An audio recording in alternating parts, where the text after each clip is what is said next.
Bear was totally normal, neurotypical child, crawled at 7 months, walked at 12 and a half months, about 6 or 7 words by the time he was a year, was pointing and waving.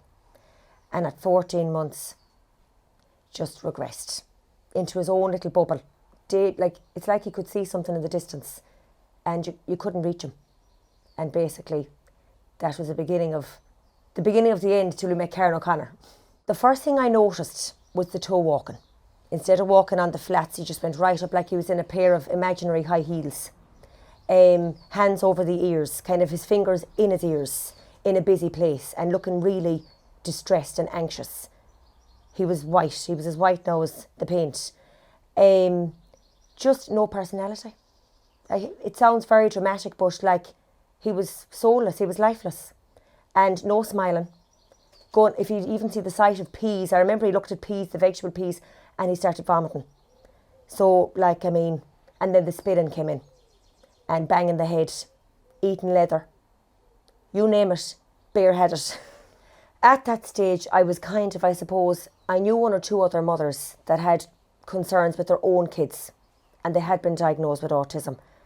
And I felt Bear was way worse than their kids, so my heart was like really scary. But I went on to Google because I didn't really want to admit there was a problem. Dave did not want to know anything about it. My husband, he was just totally in denial. So I went to a local speech and language therapist. But she said he's not talking, so she couldn't do speech and language with him, which was really frustrating because you go to speech and language therapy to learn how to talk if you have a problem. Anyhow, and then we went to Dr. Gudrun MacDonald in Dublin. And now, in fairness, the speech and language therapist who I originally seen did send me to him. She felt Bear was, I won't say so far gone, but she couldn't reach him. She felt Gudrun, it was a biomedical problem. So Gudrun had a look and it ran all his tests, and he did say he had gut problems. But he did have actually a good hope from at the time because he was starting to babble again. But he was all over the place. It was like, I hate to be, he was like he was in the Grand National just running around. No sense of where he was at all. He didn't, when a child doesn't respond to their name, there's nothing you can do. If you were in a busy shop or even in Gudrun's surgery when we went to visit him, you'd be calling the child. Might as well be talking to the wall because there's no engagement, there's no interaction, there's no eye contact, no understanding. It was the understanding that completely went. And I think when there's no understanding, you're at a loss.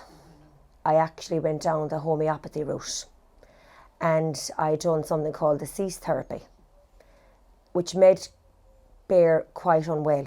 He got a lot of gains from it, but I felt the gains were short-lived.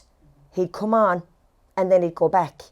And you'd be waiting for the next gains. He'd keep doing it and doing it. The lady I went to was superb. She was absolutely brilliant. But I just felt the fact that he was so sick all the time, vomiting, green coming out his eyes. He was already so bad anyway and so unwell, and he couldn't tell me when he was wanting to get sick. So you weren't even sleeping right because you were thinking, is he going to be sick tonight? So I just knocked it on the head. It was a friend actually who had came herself, and she just felt the Karen O'Connor approach was more professional in respect of she was a trained speech and language consultant, but yet if you mentioned the fact that you were doing something a bit outside the box, you weren't getting looked at as if to go, well, no, we don't do that here. So that suited me better because it was a bit of both. Hopeful would be the best word I'd use. And I've talked to my husband about this in the past even, and I remember the first time walking out here going, I kind of feel she might be able to do something for us, because I felt within 3 minutes of you meeting him, you had him clocked. Whereas everyone else wouldn't really tell you what they thought of him. It's like they were afraid to really say, well, it was all negative, or else they just didn't know how to do speech and language with him.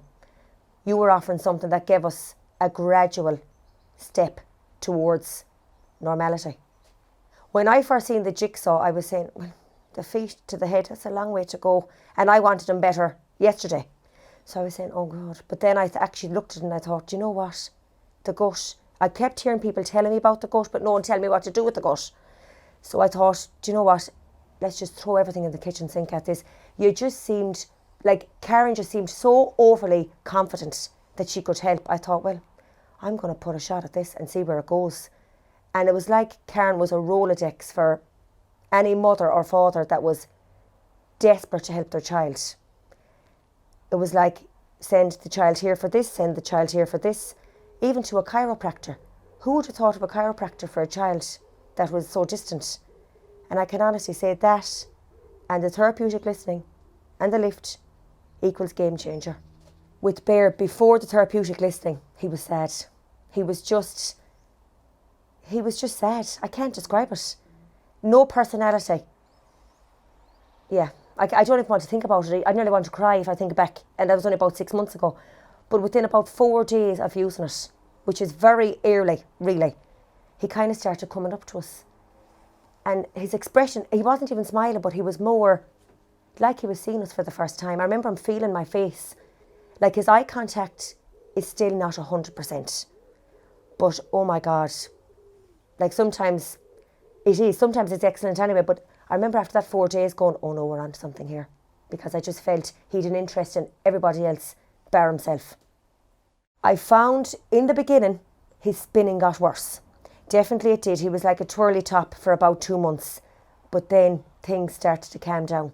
And they would have even noticed in school, if he was playing with the kinetic sand or the foam that they used to play with, he wasn't gagging. He was more inclined to want to play with it. Now, he wouldn't have stayed on task as long as another child, but he was definitely getting on in there. And I suppose you're saying to yourself, this is a long game. And because Karen then is telling you to do the biomed, so you feel you're targeting them from all areas. And definitely 100% for Bear. If we didn't meet Karen O'Connor, I really don't know. And I'm not joking, I really don't know where we'd be. Because nobody else was offering, speech and language therapists wasn't even offering speech and language. They were offering support, like it's terrible and we'll send you here and there. But no one was really saying, okay, I can actually do everything under one roof. So yeah, massive changes. There's so many, he was so bad, there was so many changes. It's amazing how if you don't keep a diary, you'll forget, you know. Within 24 hours, Bear had gone. This sounds very dramatic now. From being a child that I knew was cute as the bees, really. I could see him coming on through his little therapies and he loved matching up stuff and he seems to love tabletop work. But spelling. I mean, a child that still is only finding his feet and his words to be starting to spell elephant and rabbit and horse. He'd wake up, we were laughing, day 4 of the lift, he woke up, D-U-C-K, duck. He was waking up out of his sleep with these letters. And I mean, I know, like, that sounds so random. Another parent might go, well, but for us, that was like gold. That meant we were hitting in on something. And it let us see, Bear is actually very intelligent. He lived in the same house with his brother, but there was ships in the night. There was nothing happening. His brother had no interest in him because his 5-year-old brother is a gabbygut, never stops talking and is a man about town. Whereas Bear was coming together, but still didn't want anything to do with his brother. Because every time he'd say, Harry, sure, Bear, will you just play with Hunter there, have a bit of whatever. It's like Bear would still have that anxiety where he didn't want to engage. Whereas he just picked him up one day off the floor and went, ring-a-ring-a-rosie. Obviously he'd learned to ring-a-ring-a-rosie in school and thought, wouldn't mind a go at this with this lad. And even Hunter was kind of looking at us as if to go, what just happened there? And for about a half an hour, the poor 5-year-old had to be going round and doing this.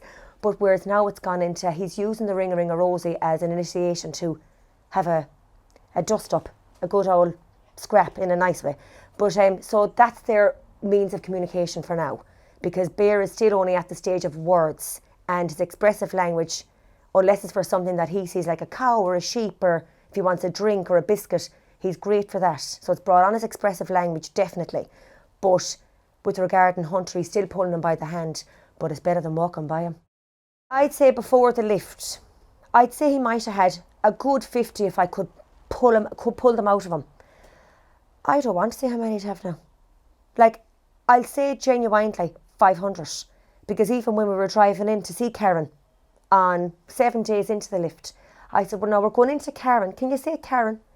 And he said it like I'd say it, Karen. The clarity is improved on the lift. For even the ones he had before, the clarity has come in much better, for sure. Now, don't get me wrong. On the lift, he's gone a little bit dysregulated, a bit more giddy. But at the same time, he's still more clued in. I can't describe it.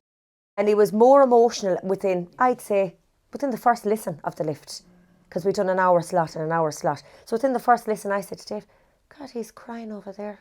That's very strange. Because he's usually placid. But it's like he's gone now to be roaring, laughing and giggling and having the laughs and the jokes.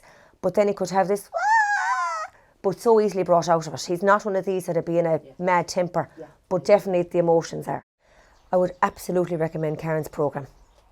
There's so many reasons, but it's like I don't want to say a one size fits all, but it's like you come in to her place and you just feel she's taken over.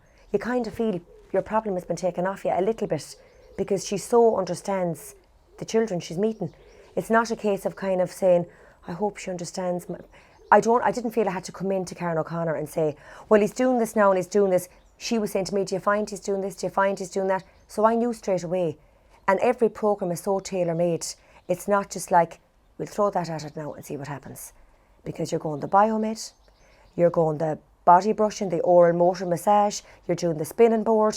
There's so much to it. It's not just a case of, we'll do a little bit of A, B, C with the child. You're getting at the gut. You're working on the motor planning. You're working on the vestibular to improve eye contact, everything. 100%. Be open-minded in respect of, you don't want to hear criticism about your child. Sometimes like with Karen O'Connor, there's no criticism. She totally is open to your theory on what may have happened to your child or what you think is wrong with your child. She's very supportive. But you also have to be open to the fact when she pulls out her jigsaw puzzle piece and is telling you, your child's here, we need to get them up to here. You have to be in it for the long game. You can't just go. Because I know I wanted him fixed in the one session, out the door. It doesn't work like that. And if something is so dramatic with your child, if you could fix it straight away, you kind of wonder anyway. You have to slot in all the jigsaw pieces. It's like a miracle, for want of a better word. And as I said, we're not even finished the full lift yet. Thank you again for your support. And if you like what you've heard, and I hope you do, please like, share and subscribe to our YouTube channel, which is called Opening Your Mind.